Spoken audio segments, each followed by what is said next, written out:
kasih Bapak Uskup. Mungkin penyelenggaraan Roh Kudus ya. Kita kan rencana ketemu Bapak Uskup di Labuan Bajo dengan Pak Heribertus saat dia pulang.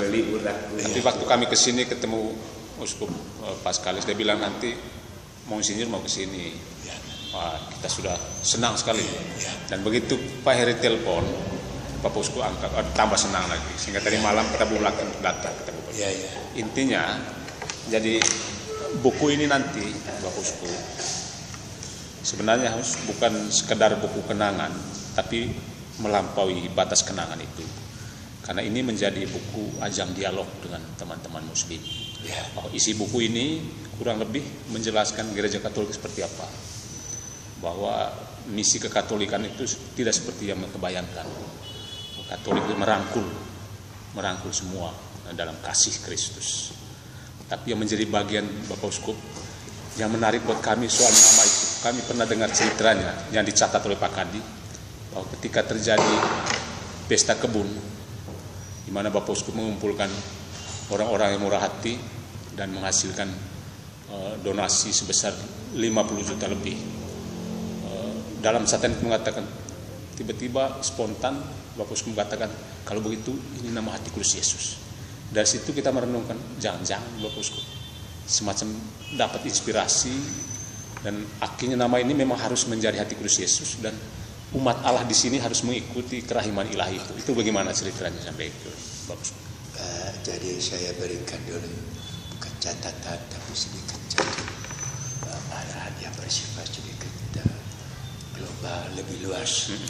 Pertama dulu adalah bahwa umat di sana untuk menjadi kebanggaan, siap menjadi komunion dari gereja Yesus Kristus. Gereja itu sebuah komunion, sebuah persekutuan, itu kunci. Dan sekarang kalian mau mengatakan persekutuan itu sudah ada, ya toh. Lalu isi persekutuan itu apa? Atau isinya apa?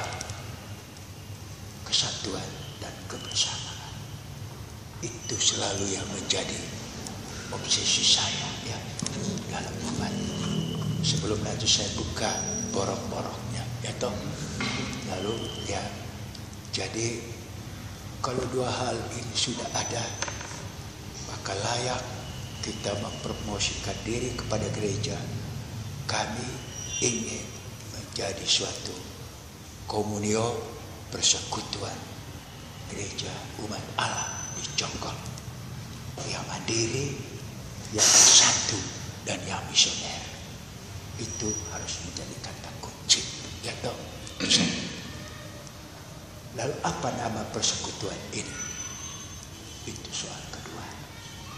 Nama memang itu orang Latin bilang nomen is omen, tetapi nama bisa diganti. Mengapa pada waktu itu saya mengatakan gereja hati kudus? Karena yang tadi disinggung itu, hati Tuhan yang murah hati. Pada situasi kami berada di lokasi hanya hidup dari dengan HP. Begitu ada dilaporkan oleh umat Jonggol bahwa kita sudah bisa dapat tanah, dapat buat gereja, maka saya bilang tangkap momentum ini, kita mulai. Saya telepon mereka yang dari Sentul, tolong sekarang kita mau mulai. Bukan 50 juta, 80 juta. Bukan berarti ada tambah 30. Di mana 30 jutanya. Tetapi waktu itu kurang lebih begitu, Pak. Siapa itu yang dari Sentul itu? Yang dari. Jadi sekarang saya mulai dulu dari nama. Apa nama? Katakan paroki, ya. Nama paroki ini sangat tergantung dari uskup Paskalis, ya, uskup setempat dan umat. Saya jangan cerita tentang masa lalu, ya. Tadi saya jelaskan bahwa nama itu diambil pada situasi. Kelompok lain waktu itu adalah berkata Arnoldus Jansen, ya, masih itu karena cikal bakalnya di wilayah Santo Mikael dari Cibinong itu, ya, adalah mereka sebut Arnoldus Jansen. Ya. Tapi waktu itu karena pasca SPD juga mulai di sana yang buka itu Pater Dias, ya. Ya. Waktu itu saya mengatakan biasanya orang memberi nama itu kalau kita nama santo, ya, dalam gereja kebiasaan atau sifat-sifat dari yang kita anut, yang kita sembah di dalam gereja. Maka bukalah hati kudus itu. Sekarang kalian tidak boleh terikat pada saya untuk nama. Arnoldus Jansen bisa karena dia sudah jadi orang kudus. Hati kudus bisa oleh karena memang itu milik kita bersama. Sangat supaya nanti jangan pikir terikat dan seakan-akan saya berjasa sekali. Tidak, ya. Umat yang berjasa, ya. Mereka memberi nama, mau namanya itu perjuangan, mau nama itu martir atau apa, tidak, terserah. Itu nama atau identitasnya. Nama itu yang disebut nomen ist omen, artinya mengartikan sesuatu untuk kami atau tidak. Kalau dikatakan Arnoldus Jansen, oke, itu dalam rangka SPD dulu mau supaya roh jiwa SPD itu ada di situ, yaitu hidupnya Roh Kudus. Ya, SPD itu adalah sabda Allah dan Roh Kudus. Ya. Oke, tidak soal. Lalu hati kudus, apalagi itu di mana-mana ada banyak hati kudus Yesus di keramat dan lain. Tapi jangan terikat pada nama. Tapi karena kalian mau buku kenangan, kalian duduk baik-baik nama mana yang paling baik. Ya, itu gereja Jonggol adalah bisa juga ditantang.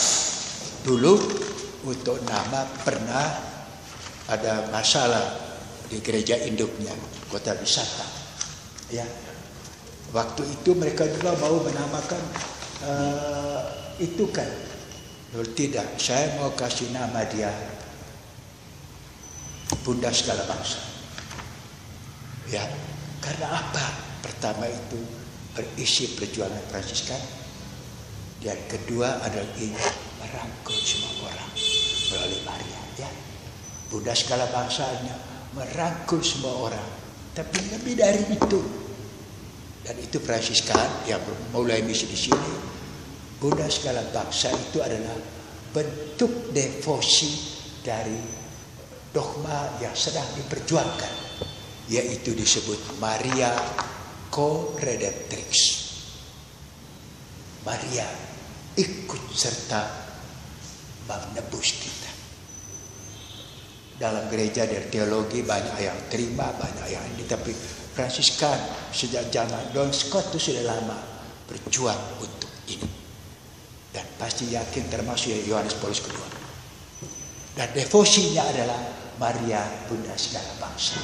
Karena Yesus adalah datang bersaksi dan menebus semua orang. Ya, terima atau tidak terima, ya. Dan karena itu saya mengatakan saya mau gereja Bunda Segala Bangsa. Ya. Kalau untuk Jonggol tidak terlalu terikat. Saya untuk mengatakan jangan bilang itu karena Uskup Mikael dulu, tidak, itu masa lalu.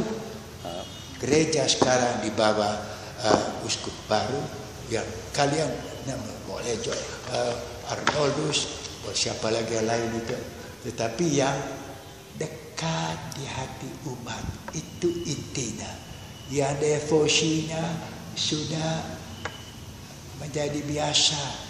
Ya, kalau disebut orang sederhana langsung mengerti, ya, ya. Oke, Bapak Uskup. Itu jadi nama itu jangan terikat pada saya, supaya jangan menjadi nanti salah persepsi, ya toh. Ya, ya. Tentu tidak ada politik dalam nama terus. Tidak, nomen ist omen. Tapi begini Bapak Uskup, ya. Kalau bagi saya dan tim buku juga memang sangat berkesan nama ini. Ya. Bahkan kita pernah buat seminar khusus. Ya. Khusus waktu memulai pembangunan gereja, karena kita melihat membangun gereja fisik aja tidak cukup, ya. Harus membangun gereja umat Allah, yang juga dijiwai oleh hati kudus Yesus yang diberikan namanya oleh Bapak Uskup. Dan itu sudah terkesan, dan Bapak Uskup bilang tadi kita berikan kepada umat apa namanya. Bapak Uskup, itu gereja itu milik dia. Meskipun saya dulu barangkali telah ikut serta itu nanti sejarah tapi Uskup setempat itu ya. Tapi kalau misalnya Bapak Uskup juga bilang ini tetap saja hati kudus Yesus. Pesan Bapak Uskup gimana? Itu hak dia. Ya. Kalau dia mengatakan juga itu Arnoldus, itu juga di hak dia. Ya toh. Jadi ingat baik-baik supaya jangan terikat pada saya. Ya. Jadi gereja itu punya prinsip ini. Ya, waktu ketemu beliau juga kemarin, bahkan dia anjurkan juga kalau begitu buat seminar juga tentang hati kudus. Kita sudah buat. Ya. Lalu dia bilang nanti novena aja, novena hati kudus Yesus. Sekali lagi. Kemungkinan dia setuju betul itu nama itu. Oke, terserah. Itu menjadi dia yang memberi nama ayahnya. Ya. Ini kan anak baru. Waktu anak belum lahir, kalau perempuan namanya siapa? Mungkin Adeodata, ya. Kalau laki-laki nama siapa? Mungkin Adeodatus. Tapi anak belum lahir, orang sudah berkelahi. Itu, ya antara dua nama itu. Jadi karena itu ini adalah anak keuskupan Bogor kesekian di tahun ini. Yang beri nama adalah semua, tapi nama yang bermanfaat, yang memudahkan orang untuk berdoa. Kota wisata itu Maria, puncaknya. Kalau anak-anaknya itu bisa saja Yesus, gereja kanak-kanak Yesus, mengapa tidak? Ya toh, karena Maria itu Bunda, gereja hati kudus. Itu satu devosi yang mendunia, ya terserah. Tapi sekali lagi dengan lahirnya paroki ini yang harus kita seminarkan, siapa nama anak ini. Bukan mau seorang tidak, ya, tapi yang memutuskan adalah bersama pastor paroki dan dewa, ya, supaya jangan nanti racun, ya toh, supaya jangan bilang seakan-akan saya itu punya kuasa untuk itu. Ya, lain halnya sejarah, ya itu dilihat, ya. Jadi supaya ini sadar, supaya saya kembalikan untuk meluruskan ini, ya. Dulu saya seperti seorang ayah yang menantikan anak lahir, lalu dicari nama, ya. Kalau gereja ini jadi, barangkali nama ini, ya. Tapi itu beda waktu 10 tahun, ya. 2010 itu kan baru mulai, ya, masalahnya itu, ya toh. Tapi dia sudah ada lebih dulu. Sebenarnya yang mencipta gereja di sana itu bukan kita, itu Ciputra. Ya. Tapi Bapak Uskup, kalau memang nama ini jadi namanya gereja itu, lalu dikaitkan dengan konteks kehidupan di ujung bumi sana di Jonggol, itu kalau boleh dikatakan ini menjadi semangat hidup, ya, dalam bentuk devosi bagi umat. Itu pesan Bapak Uskup seperti apa untuk kami yang di sana nanti? Jadi untuk mewartakan nama ini. Tadi itu yang saya katakan tadi, yang penting itu kita sudah menjadi persekutuan resmi, dan persekutuan ini yang saya sebut tadi mempunyai karakter jati diri adalah kebersamaan, komunio yang diikat oleh suatu kesatuan cinta kasih. Itu kan, ya. Dalam arti itu boleh saja kalian mengatakan ya cocok dengan Roh Kudus, ini cocok dengan ini. Jadi kalau ambil orang kudus boleh saja. Hanya persoalannya itu orang kudus selalu membatasi orang, ya, pada suatu spiritualitas. Kalau tadi itu siapa namanya itu, Reina Demetz atau Arnold Siasen, orang langsung ingat pendiri SPD.